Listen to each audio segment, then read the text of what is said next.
Hello. അപ്പോൾ iOS 18 നാളെ officially announce ചെയ്യാൻ പോവാണ്. അപ്പോൾ അതിൻ്റെ ഏകദേശം നമ്മുടെ ഫോണിലൊക്കെ വരുമ്പോൾ അടുത്ത സെപ്റ്റംബർ iPhone 16 സീരീസിൻ്റെ കൂടെയാണ് വരാം. iOS 18 റൂമേഴ്സ് എന്ന് തൊട്ട് കേൾക്കുന്നു അന്ന് തൊട്ട് നമ്മൾ കുറേ കാര്യങ്ങൾ കേൾക്കുന്നുണ്ട്. വലിയൊരു അപ്ഡേറ്റ് ആയിരിക്കും. ഇത്രയും വർഷത്തിന് ശേഷം അങ്ങനെ ഒരു അപ്ഡേറ്റ് ഇതുവരെയും കണ്ടിട്ടില്ല എന്ന് പറയുന്നുണ്ട്. അതുപോലെ AI ഫീച്ചേഴ്സ് കുറേ വരുന്നുണ്ടെന്ന് പറയുന്നുണ്ട്. പക്ഷേ അവിടെ ഒരു പ്രശ്നമുള്ളത്, ഇപ്പോൾ നിങ്ങൾ 15 Pro സീരീസിന് താഴേക്കുള്ള സീരീസാണ് നിങ്ങൾ യൂസ് ചെയ്യുന്നതെങ്കിൽ ഈ വരാൻ പോകുന്ന കുറേ AI ഫീച്ചേഴ്സ്, അഡ്വാൻസ്ഡ് ആയിട്ടുള്ള AI ഫീച്ചേഴ്സ് ഒന്നും വർക്ക് ആവത്തില്ല. ഓക്കെ, അപ്പോൾ ആ ഒരു AI ഫീച്ചേഴ്സൊക്കെ വർക്ക് ചെയ്യണമെങ്കിൽ അത്യാവശ്യം നല്ല രീതിയിലുള്ള പ്രോസസ്സിംഗ് പവർ വേണം. അപ്പോൾ അങ്ങനത്തെ പ്രോസസ്സിംഗ് പവർ ആയിട്ടുള്ള NPU ഒക്കെ സപ്പോർട്ട് ചെയ്യുന്ന പ്രോസസ്സർ വരുന്നത് 15 സീരീസിലെ A17 Proയ്ക്കാണ്. അപ്പോൾ അങ്ങനെ വരുമ്പോൾ ഈ ഒരു WWDC 2024 നടക്കാൻ പോകുന്ന ഇവൻറ്റിൽ iOS 18 പറ്റി പറയുന്ന കുറേ AI ഫീച്ചേഴ്സ് നമുക്ക് എന്താ പറയുക, ഐഫോണിൻ്റെ 15 Proയിലൊക്കെയാണ് മെയിനായിട്ടും സ്യൂട്ട് ആവുള്ളൂ. എന്നാലും നമുക്ക് പ്രതീക്ഷിക്കാം ബാക്കിയുള്ള ഡിവൈസസിലും കുറച്ചെങ്കിലും AI ഫീച്ചേഴ്സ് വരുന്നു. അതായത് ടെസ്റ്റ് സമ്മറൈസ് ചെയ്യുക, അതുപോലെ തന്നെ PDF സമ്മറൈസ് ചെയ്യുക, വെബ്സൈറ്റ് സമ്മറൈസ് ചെയ്യുക.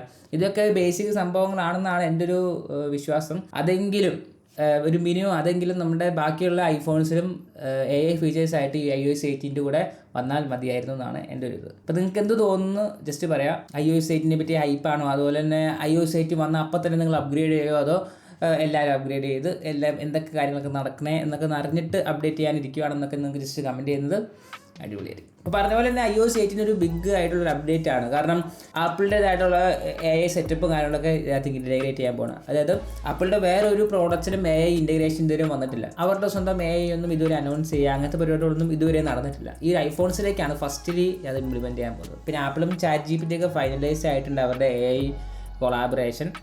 അതുകൊണ്ട് തന്നെ ആപ്പിൾ ഓൾറെഡി ഒരു AI സെറ്റപ്പിൻ്റെ കാര്യങ്ങളൊക്കെ പബ്ലിക് ആക്കിയായിരുന്നു, ആപ്പിൾ GPT എന്ന് പറഞ്ഞിട്ട്. അപ്പോൾ അതിനും ഒരു പേരുമാറ്റമൊക്കെ വന്ന് പുതിയൊരു പേരിലേക്കാണ് ഇപ്പം വന്നിട്ടുള്ളത്, ആപ്പിൾ ഇൻ്റലിജൻസ്. അപ്പോൾ ഈ ഒരു ആപ്പിൾ ഇൻ്റലിജൻസിൻ്റെ കുറേയധികം ഫീച്ചേഴ്സ് ആയിരിക്കും മെയിനായിട്ടും iOS 18 ആ ഒരു ഫീച്ചേഴ്സായിട്ട് പറയാനായിട്ട്. പിന്നെ കസ്റ്റമൈസേഷൻ്റെ ഭാഗം, അതായത് ആൻഡ്രോയിഡിൽ വർഷങ്ങളായിട്ടുള്ള കസ്റ്റമൈസേഷനൊക്കെ ഈ ഒരു iOS 18 വരാൻ പോകുന്നുണ്ടെന്നും പറയുന്നുണ്ട്. ഹോം സ്ക്രീനിൽ ഇപ്പം iOSൻ്റെ കാര്യം പറയുകയാണെങ്കിൽ നമ്മളിപ്പം ഒരു സാധനം മാറ്റി കഴിഞ്ഞാൽ അത് എല്ലാം കൂടി പൊക്കത്തേക്ക് പോകും. ഒരു സാധനം ഡിലീറ്റ് ചെയ്യാനും ചിലതൊക്കെ താഴേക്ക് വരും. അതായത് നമുക്കൊരു ഓർഡറിൽ നമുക്ക് ഇഷ്ടമുള്ള സ്ഥലത്ത് പ്ലേസ് ചെയ്യാന്നൊക്കെ പറഞ്ഞാൽ അത് നടക്കില്ല. അതിൻ്റെ അനുസരിച്ച് ആ ഒരു രീതിയിൽ ആ ഒരു iOS തന്നെ ഓൾറെഡി അവരുടെ ഒരു പ്രീ ഡിഫൈൻഡ് ആയിട്ടുള്ള സെറ്റപ്പിലേക്ക് തന്നെ സെറ്റ് ചെയ്ത് വെക്കുകയാണ്. iOS 8 വരുമ്പോൾ ആ പരിപാടി അവർ ഒഴിവാക്കിയിട്ട് എന്താ പറയുക, നമ്മൾ ഇടുന്നിടത്ത് ആപ്പ് ഇരിക്കുക, അതുപോലെ തന്നെ വട്ടത്തിലും നീളത്തിലും അതുപോലെ ചതുരത്തിലും ഒക്കെ നമുക്ക് ആപ്ലിക്കേഷൻ സെറ്റ് ചെയ്ത് വെക്കാൻ പറ്റുമെന്നും ഈ ഒരു റൂമേഴ്സിൽ പറയുന്നുണ്ട്. അത് എത്രത്തോളം ട്രൂ ആണെന്ന് പറയാൻ പറ്റില്ല, പക്ഷേ ആ ഒരു സംഭവം വരുന്നുണ്ടെന്ന് iOS 18 ആ ഒരു എന്താ പറയുക റൂമേഴ്സ് തുടങ്ങി അന്നോട്ട് പറയുന്നൊരു കാര്യമാണ്. പിന്നെ കസ്റ്റമൈസേഷൻ്റെ ഭാഗമായിട്ട് ആപ്പ് ഐക്കൺസ്, അതായത് ഇൻഡിവിജ്വൽ ആപ്പ് ഐക്കൺസ് കസ്റ്റമൈസ് ചെയ്യാനുള്ള ഓപ്ഷൻസ്. മിക്കൊരു ഐഫോൺ കസ്റ്റമൈസ് ചെയ്യാനായിട്ട് അവർ യൂസ് ചെയ്യുന്നത് ഷോർട്ട് കട്ട് എന്ന് പറഞ്ഞ ആപ്ലിക്കേഷൻസ് ഒക്കെ എടുത്തിട്ട് ആ ഒരു ഐക്കണിന് വേണ്ടി സെപ്പറേറ്റ് ഐക്കൺ പാക്കൊക്കെ ഡൗൺലോഡ് ചെയ്ത് ഷോർട്ട് കട്ടിലിട്ട് അത് സെറ്റ് ചെയ്ത് അങ്ങനെയൊക്കെ കുറേ കാര്യങ്ങൾ ചെയ്തിട്ടാണ് ഇപ്പം ആ ഒരു ഐഫോൺ കസ്റ്റമൈസേഷൻ നമ്മൾ കാണുന്നത്. അപ്പോൾ അത് മിക്കവാറും ഈ ഒരു സംഭവം വരുമ്പോൾ ഒഴിവാകും. കാരണം ഐക്കൺസിൻ്റെ കളർ മാറ്റാം, നമ്മളുടെ തീമിനനുസരിച്ചുള്ള കളർ സെറ്റ് ചെയ്യാനൊക്കെ പറയുമ്പോൾ നല്ലൊരു ഫീച്ചറായിട്ട് എനിക്ക് തോന്നുന്നുണ്ട്. ഇനി കൺട്രോൾ സെൻറ്ററിലേക്ക് വരുമ്പോൾ ശരിക്കും കൺട്രോൾ സെൻറ്റർ എന്ന് പറഞ്ഞാൽ അതിൻ്റെ ഒരു ഐക്കോണിക് ആയിട്ടുള്ളൊരു സംഭവമാണ്. ആ ഒരു സംഭവത്തിനെ എന്താ പറയുക കോപ്പി അടിച്ചുകൊണ്ടാണ് ഇപ്പോഴത്തെ മിക്ക ആൻഡ്രോയിഡ് കസ്റ്റം OSൻ്റെ ഒക്കെ കൺട്രോൾ പാനൽ വരുന്നത്. അപ്പോൾ അതിനൊരു ചേഞ്ച് മിക്കവാറും വരാൻ ചാൻസ് ഇല്ല. പക്ഷേ ചില വിഡ്ജറ്റ്സ്, അതായത് കൺട്രോൾ പാനലിലുള്ള ചില വിഡ്ജറ്റ്സിന് കുറച്ച് കസ്റ്റമൈസേഷൻ കൂടുതൽ വരുന്നുണ്ട്. അതായത് കുറച്ച് സെറ്റിങ്സ് അഡീഷണൽ വരും. അതായത് മ്യൂസിക്കിൻ്റെ ആ ഒരു വിഡ്ജറ്റ് ഉണ്ടല്ലോ നമ്മൾ ഓപ്പൺ ചെയ്യുമ്പോൾ, അപ്പോൾ അതിനൊരു ചേഞ്ച് വരുന്നുണ്ടെന്ന് പറയുന്നുണ്ട്. പിന്നെ കസ്റ്റമൈസേഷൻ്റെ കുറച്ച് അധികം കാര്യങ്ങളും വരാൻ മിക്കവാറും ചാൻസ് ഉണ്ട്. പക്ഷേ ഞാൻ ഉറപ്പൊന്നും പറയുന്നില്ല, അതിനെപ്പറ്റി നമുക്ക് പറയാൻ പറ്റില്ല. അതൊരു സോഫ്റ്റ്വെയർ സെറ്റപ്പ് ആയതുകൊണ്ട് തന്നെ ഈ ഒരു ലീക്സ് ഒന്നും നമുക്ക് അത്ര പ്രോമിസിങ് ആയിട്ടുള്ള കാര്യമില്ല. അത് നമുക്ക് ഊഹിക്കാനുള്ളതുള്ളൂ. അപ്പോൾ ഇപ്പം വല്ല ഫോണൊക്കെ ആണെങ്കിൽ നമുക്ക് അവിടെ നിന്ന് ഇവിടെ നിന്നൊക്കെ കുറേ സംഭവങ്ങൾ വരും. അതും പിന്നെ കഴിഞ്ഞ പ്രാവശ്യത്തെ അവരുടെ ഡിവൈസസ് ഒരു കമ്പയർ ചെയ്യുമ്പോൾ ഒരു പ്രഡിക്ഷൻ നടത്തി കഴിഞ്ഞാൽ നമുക്ക് ഏകദേശം സ്പെക്ക് കിട്ടും. പിന്നെ ഡിസൈനൊക്കെ എന്തെങ്കിലുമൊക്കെ കിട്ടിയാൽ മതി, നമുക്ക് ഒരു ഏകദേശം ഐഡിയ കിട്ടും വരാൻ പോകുന്ന ഫോണിൻ്റെ സംഭവങ്ങളൊക്കെ. അതുപോലെ നമുക്ക് ഈ ഒരു സംഭവത്തിന് കിട്ടില്ല. പിന്നെ ഈ iOS 18 നമുക്ക് ഒഫീഷ്യൽ അല്ലെങ്കിൽ ഏകദേശം വരാൻ ഉറപ്പായിട്ടും ചാൻസ് ഉള്ളൊരു കുറച്ച് ഫീച്ചേഴ്സ് വരുന്നുണ്ട്. ഒന്ന്, ബിൽട്ട് ഇൻ ആയിട്ടുള്ള പാസ്വേഡ് മാനേജർ ആപ്ലിക്കേഷൻ ഈ ഒരു ഐഫോണിലേക്ക് ഇൻറ്റഗ്രേറ്റ് ആയിട്ട് വരുന്നുണ്ട്. അതായത് iOS 18 വരുന്നുണ്ട്. അപ്പോൾ iOSൽ നമുക്ക് പാസ്വേഡ്സ് ഒക്കെ മാനേജ് ചെയ്യണമെങ്കിൽ സെറ്റിങ്സിൽ പാസ്വേഡ്സ് എന്ന് പറഞ്ഞൊരു സെറ്റിങ്സ് ഉണ്ട്. അപ്പോൾ അതിനകത്ത് എല്ലാ പാസ്വേഡും നമ്മൾ സേവ് ചെയ്തൊക്കെ അവിടെ കാണാൻ പറ്റും. അത് ആ ഒരു സെറ്റിങ്സിൽ നിന്ന് മാറ്റിയിട്ട് ഒരു സെപ്പറേറ്റ് ആപ്ലിക്കേഷൻ എന്ന രീതിയിലേക്ക് കൺവേർട്ട് ചെയ്യാൻ പോകുന്നുണ്ട്. ഇങ്ങനെ ആപ്ലിക്കേഷൻ ആക്കുമ്പോൾ നമുക്ക് ഇതിലൂടെ സിമ്പിളായിരിക്കും പാസ്വേഡ് ഷെയർ ചെയ്യാനും കോപ്പി ചെയ്യാനും അതിനകത്തേക്ക് ആഡ് ചെയ്യാനും. ഇപ്പോൾ പാസ്വേഡ് മാനേജറൊക്കെ ആയിട്ട് കുറേ ആപ്ലിക്കേഷൻസ് വരുന്നുണ്ടല്ലോ. അപ്പോൾ അതിനൊരു കോമ്പറ്റീഷൻ എന്ന രീതിയിൽ വരുത്താനുള്ള സെറ്റപ്പ് ഈ ഒരു iOS-ൽ ഈ ഒരു പാസ്വേഡ് മാനേജർ വരും. ഇനിയിപ്പോൾ അത് ഒരു പബ്ലിക്കലി, അതായത് എല്ലാ ആൻഡ്രോയിഡിനും ബാക്കി എല്ലാ പ്ലാറ്റ്ഫോംസിനും ഡൗൺലോഡ് ചെയ്യാൻ പറ്റുമോ എന്ന് ചോദിച്ചാൽ എനിക്കത് അറിയില്ല. അങ്ങനെ ഡൗൺലോഡ് ചെയ്യാൻ പറ്റാൻ ചാൻസ് കുറവാണ്. ആപ്പിളിൻ്റെ പരിപാടി നമുക്കറിയാമല്ലോ. അപ്പോൾ അങ്ങനെ വരുവാണെങ്കിൽ അത്യാവശ്യം സെക്യൂർ ആയിട്ട് നമുക്ക് പാസ്വേഡ്സൊക്കെ മാനേജ് ചെയ്യാം. പിന്നെ ഈ ഒരു പാസ്വേഡ് മാനേജറിൻ്റെ ഒരു പ്രത്യേകത, ആപ്പിൾ ഡിവൈസസ് ആണ് നിങ്ങൾ യൂസ് ചെയ്യുന്നതെങ്കിൽ ആ ഒരു ആപ്പിൾ ഡിവൈസസ് എല്ലാം ഒരു നിങ്ങൾ യൂസ് ചെയ്യുന്ന ആ ഒരു ആപ്പിൾ ID വെച്ച് കണക്ട് ചെയ്തിട്ടുണ്ടെങ്കിൽ സുഖമാണ്. നിങ്ങൾക്ക് വേറെ ഒന്നും അറിയേണ്ട ആവശ്യമില്ല. ഇപ്പം പുതിയൊരു ഐപാഡ് വാങ്ങി ഐപാഡിൽ നിങ്ങളുടെ ഫേസ്ബുക്ക് അല്ലെങ്കിൽ ഇൻസ്റ്റാഗ്രാമൊക്കെ ലോഗിൻ ചെയ്യണമെങ്കിൽ പാസ്വേഡ്സ് സേവ് ചെയ്തിട്ടുണ്ടെങ്കിൽ ജസ്റ്റ് ആ ഒരു യൂസർ നെയിം അടിക്കുമ്പോൾ തന്നെ താഴെ വരും. അത് നിങ്ങളുടെ ടച്ച് ID ഫേസ് ID വെച്ച് കഴിഞ്ഞാൽ ഡയറക്റ്റായിട്ട് ലോഗിനും പരിപാടിയൊക്കെ ആവും. പിന്നെ ഒരു പരിപാടി നമുക്ക് ചെയ്യേണ്ട ആവശ്യമില്ല. പെട്ടെന്ന് കാര്യങ്ങൾ നമുക്ക് ലോഗിനൊക്കെ ചെയ്യാൻ പറ്റും. പിന്നെ ഉറപ്പിക്കാൻ പറ്റുന്ന കുറച്ച് ഫീച്ചേഴ്സാണ് iOS 8-ലെ അക്സസിബിലിറ്റി ഫീച്ചേഴ്സ്. അവിടെ നമുക്കൊരു 4 ഫീച്ചേഴ്സാണ് മെയിനായിട്ടും വരുന്നത്. Eye tracking, music haptics, vocal shortcut, vehicle motion cues എന്ന് പറഞ്ഞിട്ടുള്ള കുറച്ച് ഫീച്ചേഴ്സാണ്.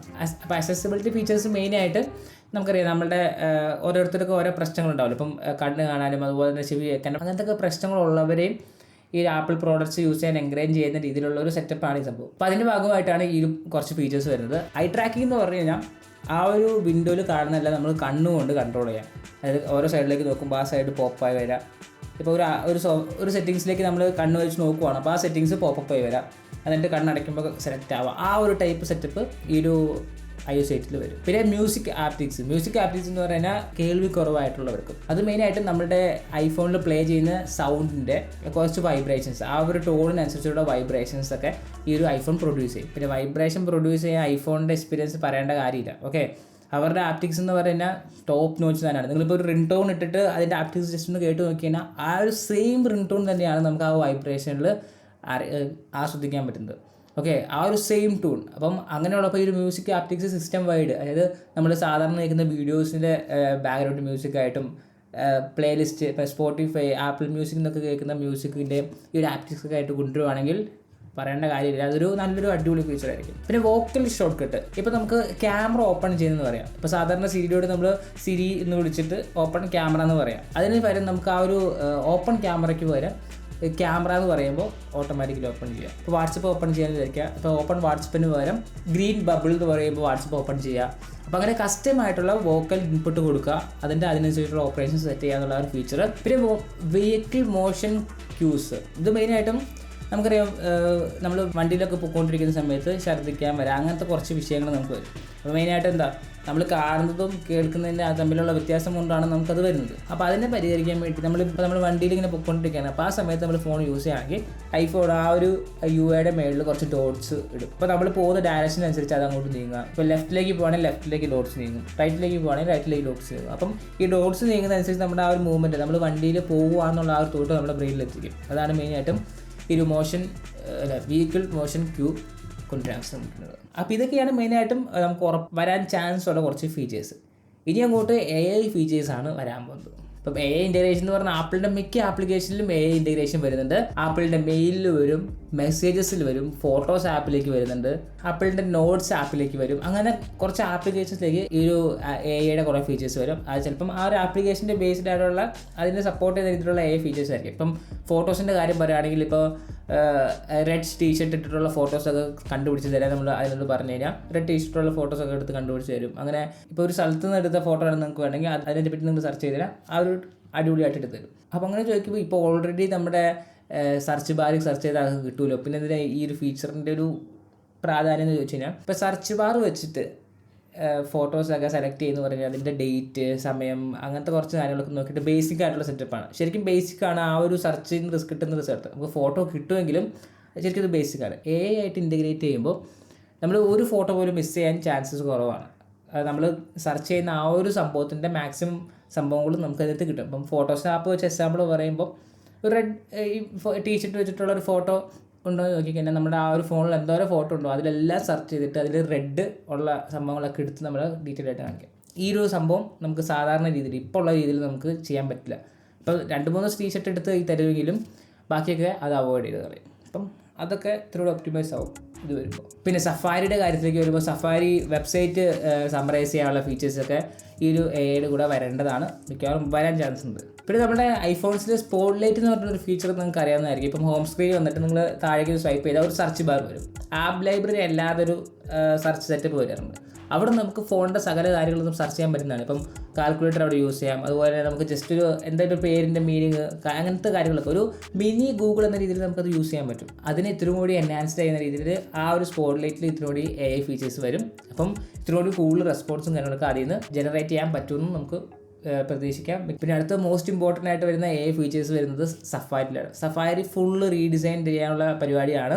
കാരണം ഇപ്പോഴത്തെ ഒരു റോബോട്ടിക് സെറ്റപ്പ് എന്ന് മാറിയിട്ട് ഇത്തിരി ഹ്യൂമൻ ആയിട്ടുള്ള രീതിയിൽ ഇപ്പോൾ നമുക്ക് ചെയ്യാൻ പറ്റുന്നത് വളരെ ലിമിറ്റഡ് ആയിട്ടുള്ള കാര്യങ്ങളാണ്. ഇനി വരാൻ പോകുന്ന സീരീസിൽ നമുക്ക് ഓൾമോസ്റ്റ് കാര്യങ്ങൾ ചെയ്യാൻ പറ്റുന്ന രീതിയിലേക്ക് ഈ സീരീസിലേക്ക് AI ഫീച്ചേഴ്സ് വരുന്നുണ്ട്. അപ്പോൾ ഈ AI ഫീച്ചേഴ്സൊക്കെ വരുമ്പോൾ നമ്മളുടെ ഡാറ്റ വെച്ചാണ് ഈ പരിപാടി ചെയ്യുന്നത്. അപ്പം ഇതിൻ്റെ സെക്യൂരിറ്റി അത് നമുക്കൊരു വിഷയമായിട്ട് നമുക്ക് തോന്നുന്നുണ്ടാവും.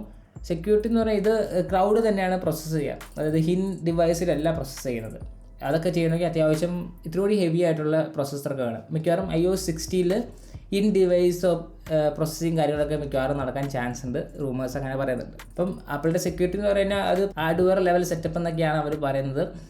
നിങ്ങൾ അയക്കുന്ന റെസ്പോൺസൊക്കെ പ്രത്യേക സെറ്റപ്പൊക്കെ ആക്കി സെർവറിൽ സെർവറിന് മാത്രം മനസ്സിലാവുന്ന രീതിയിലുള്ള ഡാറ്റ ആക്കി മാറ്റി അവിടെ പ്രോസസ്സ് ചെയ്തിട്ട് അവിടുന്ന് ഫോണിന് മാത്രം മനസ്സിലാവുന്ന രീതിയിലേക്കുള്ള ഡാറ്റ ആയിട്ട് സെറ്റ് ചെയ്യുക. അതിൻ്റെ ഫോണിൽ വന്നിട്ട് ബാക്കി നമുക്ക് മനസ്സിലാവുന്ന രീതിയിലുള്ള സെറ്റപ്പ് ആക്കി തരുന്നൊക്കെയാണ് ആ ഒരു സെക്യൂരിറ്റി എന്ന് പറയുന്നത്. അപ്പം ആപ്പിളിൻ്റെ കാര്യം പറയുകയാണെങ്കിൽ സെക്യൂരിറ്റി തന്നെയാണ്, പക്ഷേ അത് എത്രത്തോളം സെക്യൂർ ആണെന്ന് നമുക്ക് എന്താ പറയുക പറയാൻ പറ്റില്ല. പക്ഷേ ആപ്പിൾ പൊതുവേ സെക്യൂരിറ്റീനെ ഫോക്കസ് ചെയ്ത് നിൽക്കുന്നതുകൊണ്ട് തന്നെ നമുക്ക് ഒരു പരിധി വരെ വിശ്വസിക്കാം. അപ്പോൾ ഇത്രയാണ് iOS 8 വരാൻ പോകുന്ന മെയിൻ ഫീച്ചേഴ്സ്. അപ്പം നിങ്ങൾ ചിലപ്പോൾ പ്രതീക്ഷിച്ചിട്ടുണ്ടാകും കുറേ UI ഫീച്ചേഴ്സ്, അതായത് UI കസ്റ്റമൈസേഷൻ കാര്യങ്ങളൊക്കെ വരുന്ന. ഇപ്പോഴും അതിനെപ്പറ്റി ഒരു വിവരമില്ല.